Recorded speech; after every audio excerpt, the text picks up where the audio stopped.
Hello guys, welcome back to my new blog. তো guys finally আজ শুক্রবার 31শে October. তো ফাইনালি আজ আমি যাচ্ছি আমার বাড়ি। আমি তো কাজের সূত্রে থাকি মালদা ডিস্ট্রিক্টের গাজলে। আর আমি আজকে যাব আমার বাড়ি, আমার জন্ম ভিটেতে, মানে আমি খানাকুলে যাব আজকে গাজল থেকে 4 চাকায় করে। আমার নিজস্ব 4 চাকা আছে, সেই 4 চাকা নিয়ে এখন ঘড়ির কাটায় পাক্কা 9:30 বাজে। তো ফাইনালি আমার ব্যাগপত্র সব গোছানো হয়ে গেছে, একটা লাগেজ হয়েছে, এদিকে 2টো ব্যাগ আছে, তো সব কিছু। আর এক সপ্তাহ আগে আমার বউ ছেলে গাজলের রেল স্টেশন থেকে আমি ট্রেন ধরে দিয়েছিলাম। ওরা এক সপ্তাহ আগে ভাই ফোঁটার আগের দিনে ওরা আমার বাড়িতে চলে গেছে। আমার বাড়ি আমার শ্বশুর বাড়ি পাশাপাশি। তো ভাইফোঁটা দেবে বলে আমার বউ বলে যে 2-3 বছর তো আমি ভাইফোঁটা দিইনি, তো ফাইনালি এবারে দেবো। কারণ ওর ভাইও বাইরে থাকে, সোনার কাজ যেহেতু করে ওর ভাইও বাইরে থাকে। এসেছে এবছরে, সোনার কাজ একটু বাজারটা একটু খারাপ চলছে বলে ওর ভাই এসেছে এবারে, তো সেই জন্যে ও গেছে। আর আমি যাচ্ছি এখন আমার বাড়িতে ওকে আনতে, কারণ বাবান তো উষা মার্টিন স্কুলে পড়ে, ওর স্কুল শুরু হয়ে গেছে। তো ফাইনালি চলো দুগ্গা দুগ্গা বলে আর রাধা রাধা বলে ফাইনালি ব্যাগপত্র নিয়ে লাগেজ যা হয়েছে সব কিছু গাড়িতে তুলি। আর তুলে এখনও মর্নিং থেকে কিছু খাইনি, গাজলে তাপসদার চায়ের দোকানে ওখানে দাঁড়াবো। আজকে তো চা খাবো না, কারণ কালকে একাদশী। তো একাদশীর আগের দিনে কোনো চাটা কোনো কিছুই খাওয়া যাবে না। মালদা থেকে আপেল নেবো, দেখি আপেলের দাম অনেকটাই কম মালদাতে, 80 টাকা 100 টাকা কিলো, যদি হয় 4-5 কিলো নেবো, নিয়ে ডাইরেক্ট একবারে বাড়ি।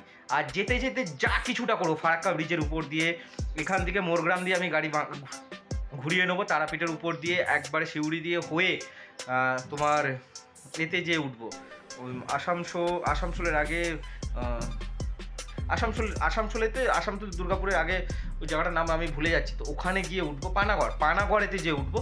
তো ওখান থেকে বর্ধমান ন্যাশনাল হাই রোড ধরে একবারে ডাইরেক্ট আরামবাগ, ওখান দিয়ে যে একবারে বাড়ি। যেতে করতে আমার সন্ধ্যে 7টা-8টা বেজে যাবে। তো চলো যা কিছুটা করবো বাড়ি যাওয়া পর্যন্ত এই ভ্লগে তোমাদের সঙ্গে সব কিছুটা, আর বাড়িতে যা কিছু করবো সব কিছুটাই ভিডিও করে আনবো, এনে তোমাদের সঙ্গে এই ভ্লগের মাধ্যমে সব কিছু আমি ইউটিউবে আপলোড করবো, সব কিছুটাই তোমাদেরকে দেখাবো। তো চলো এখন যাই, গাড়িতে লাগেজগুলো সব কিছুটাই তুলি।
ফাইনালি পাক্কা 2 থেকে 2.5 ঘন্টা ধরে গাড়ি চালানোর পরে এখন আমি মোর গ্রামে একটু স্টে করেছি।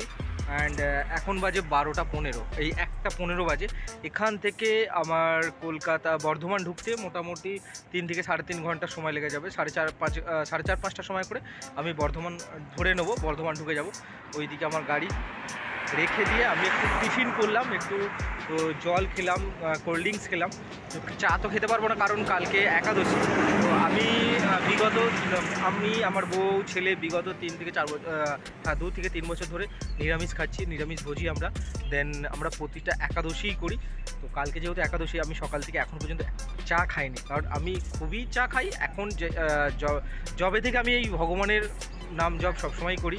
তো ফাইনালি আজ সকাল থেকে একবারও নাম জপ করতে পারিনি। মানে কী বলবো, এতটাই দিনটা আজকে খারাপ যাচ্ছে না। ভগবানের নাম আমি প্রতিদিনই 3-3,500-4,000 নাম জপ করি। তো ফাইনালি আজকে যেহেতু আমাকে ড্রাইভিং করে, ওই দিকে দেখো আমার গাড়িটাকেও আমি 15-20 মিনিট দাঁড় করিয়ে রেখে দিয়েছি, কারণ অনেকক্ষণ থেকে গাড়ি চালাচ্ছিলাম। 10:30টার সময় ছেড়েছিলাম গাজল থেকে, এখন 1টা 15 বাজে। তো এই এখানে একটা দোকানে দাঁড়িয়েছিলাম, এখানে দাঁড়িয়ে একটু মুড়ি খেলাম, জলের বোতল কিনলাম, একটা কোল্ড ড্রিঙ্কস নিলাম। এখন মোটামুটি 1টা 15 হয়ে গেছে। এবার গাড়িটা ছাড়বো, 15-20 মিনিট এখানেই দাঁড়িয়েছিলাম, গাড়িটা একটু চলো গাড়ি কাছে যাই, গিয়ে গাড়িটা ছাড়ি আর টুকটুক করে এগোতে থাকি বাড়ির দিকে। দেখো পেছনের বোর্ডেতে লেখাই আছে, লেখা আছে ফারাক্কা, মালদা, শিলিগুড়ি, বহরমপুর, কৃষ্ণনগর, কলকাতা। চলো, চাবিটা কোথায় আছে?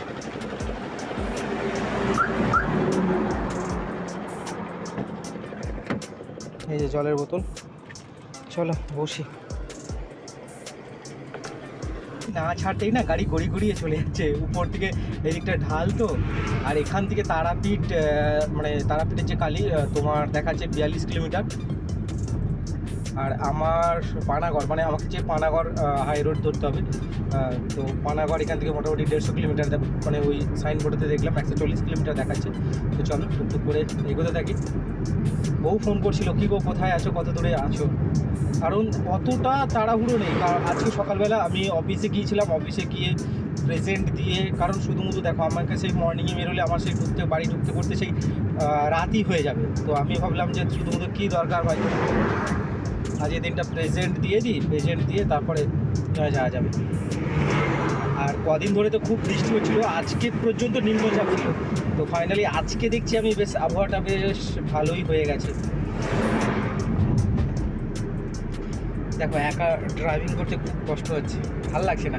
ফারাক্কা ব্রিজের উপরে ভিডিও করতে পারিনি, কারণ পুলিশ ছিল, বিএসএফ, সিআরপিএফ অনেক, সেই জন্য ওরা ক্যামেরা করতে দেয়নি। এর আগের বারে যখন আমি গাড়ি নিয়ে বাড়ি যাচ্ছিলাম না, তখন আমি ভিডিও করছিলাম বলে আমাকে প্রচুর বকা দিয়েছিল পুলিশে। তো সেই জন্য আমি এবারে আর অতটা করিনি ফ্র্যাঙ্কলি, আমি যতটা পেরেছি আমি ততটাই করেছি। দেন তাড়াতাড়ি করছিলাম, যে তাড়াতাড়ি যদি আমি বাড়ি থেকে বেরোতে পারি, তাড়াতাড়ি করে আমি বাড়ি ঢুকতে পারবো। কারণ বাবাও টেনশন করবে, মাও টেনশন করবে যে আমার বাড়ি মালদা গাজল থেকে মোটামুটি 420 কিলোমিটারের মতো রাস্তা। তো সেই জন্য সবাই টেনশন করে বাড়িতে। আমি তোমাকে দেখাচ্ছি, দেখো রাস্তায় আমি যাচ্ছি তো, আর ওই দিক থেকে গাড়ি আসছে, ওয়ান ওয়ে রোড। এতক্ষণ হাই রোডেতে গাড়ি চালাচ্ছে, সুন্দর লাগছে। মোটামুটি আমার এখান থেকে পানাগড় ঢুকতে টাইম লেগে যাবে 4:30, 5টা তো বাজবেই। কারণ এবার দেখি তার উপরে যদি জাম থাকে তাহলে আর হয়েই গেল। সিঙ্গেল রোড, আস্তে আস্তে যেতে হবে। রাস্তা এতটাই খারাপ, বাপরে বাপরে বাপরে। আমি তো 2:30 থেকে গাড়ি মোরগ্রামে দাঁড়িয়ে ওখানে কিছু টিফিন করে তারপরে গাড়ি স্টার্ট করে দিয়েছিলাম 2:30 থেকে। এখন পাক্কা 3:30 বাজে, পাক্কা 3:30 বাজে। তো ফাইনালি এখন আমি ড্রাইভিং করছি। অ্যান্ড আমি দেখলাম আর আমাকে পানাগড় যেতে গেলে মোটামুটি 80 কিলোমিটার রাস্তা যেতে হবে। তো ফাইনালি এইখানটা না, এই সিউড়ি যেতে যে মাঝখানে রাস্তাটা এতটা সুন্দর লাগছে, কিন্তু রাস্তাঘাট এতটাই খারাপ না। বড় বড়, মানে রাস্তা ভালো, তুমি যদি জোরে চালাও তোমার গাড্ডাতে গাড়ি পড়ে যাবে, মানে বড় বড় গাড্ডা হয়ে রয়েছে রাস্তার মাঝখানে। আমি তোমাদেরকে দেখাচ্ছি, এতটা সুন্দর না, দুদিকে সেই না দেখালে আমি তোমাদেরকে বলে এক্সপ্লেন করতে পারছি না। দাঁড়াও তোমাদেরকে দেখাচ্ছি, এতটা সুন্দর লাগছে, অসাধারণ লাগছে। চারিদিকে জঙ্গল, দেখো এই দিকেও জঙ্গল, দেন এই দিকেও দেখো পুরো জঙ্গল, আর মাঝখান দিয়ে দেখো কি সুন্দর লাগছে, অসাধারণ লাগছে। জোরে চালাতে পারছি না, দেখো এইদিকে একটা গাড্ডা, এইদিকে একটা গাড্ডা, মাঝখানে ইট দেওয়া রয়েছে, খুব সুন্দর লাগছে। কারণ গাড়ি তো ছোনা, এবার একটা গাড্ডার উপরে পড়ে গেলে খুব প্রবলেম হচ্ছে। খুব সুন্দর লাগছে, আমার তো অসাধারণ লাগছে। আমি গাড়ি যাই এই রাস্তাটার উপর দিয়ে, এইখানটার উপর দিয়ে, খুব ভালো লাগে। সূর্য মামা দেখো কোথায়, লাইট জ্বেলে আসছে কেন কে জানে। খুব সুন্দর, মানে খুব সুন্দর, খুব সুন্দরই লাগছে।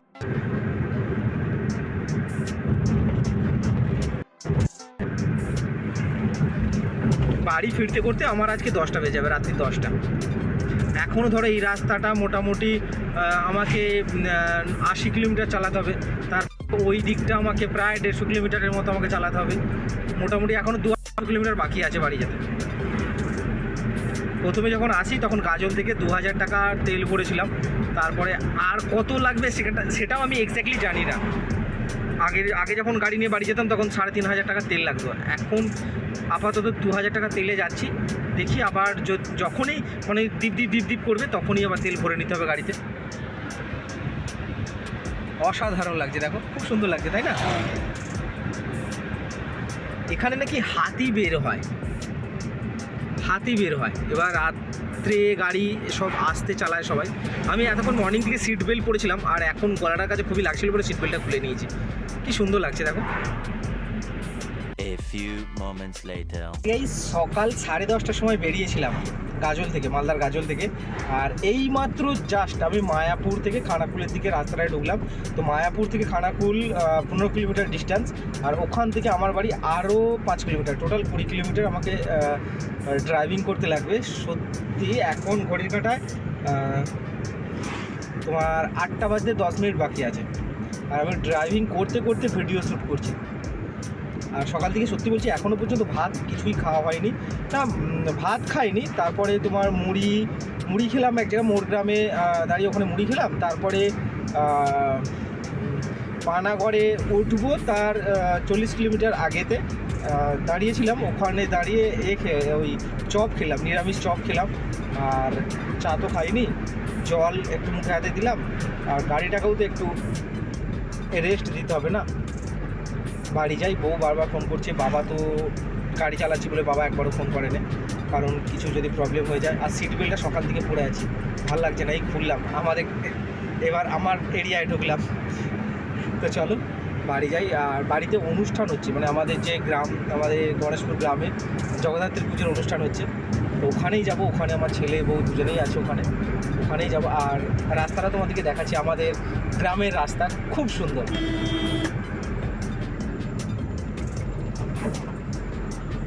দেখাচ্ছি তারা, এক হাতে ফোন আর এক হাতে ড্রাইভিং করতে না ভয় লাগছে। আমি তোমাদেরকে দেখাচ্ছি, রাস্তাটা এতটা সুন্দর না, লাগছে। আর আমার গাড়ি সত্যি কথা বলতে লাইটটা একটু কম আছে, আমাকে দুটো লাইট লাগাবো নাকি আমি সেটাই চিন্তা করছি। বাম্পার দেখো না কতগুলো করে বাম্পার দিয়েছে, অনেকগুলো করে বাম্পার দিয়েছে। এই রাস্তাটা হচ্ছে আমার গ্রামের রাস্তা। ছোটোবেলায় যখন আসতাম না, তখন খুব ভয় হতো যে বাড়ি কী করে পৌঁছাবো। আর এখন কিছুই মনে হয়নি, অনেকটা বয়স হয়ে গেছে, এক ছেলের বাবা হয়ে গেছি, সেই জন্য এখন আর কিছুই মনে হয়নি। তো চলো আগে বাবা মায়ের কাছে যাব, তারপরে ওখান থেকে যাব যেখানে ছেলে বউ মানে ঠাকুর দেখতে গেছে, ওখানে যাব, মুখে হাতে জল দেবো, ফ্রেশ হবো, তারপরে যাব।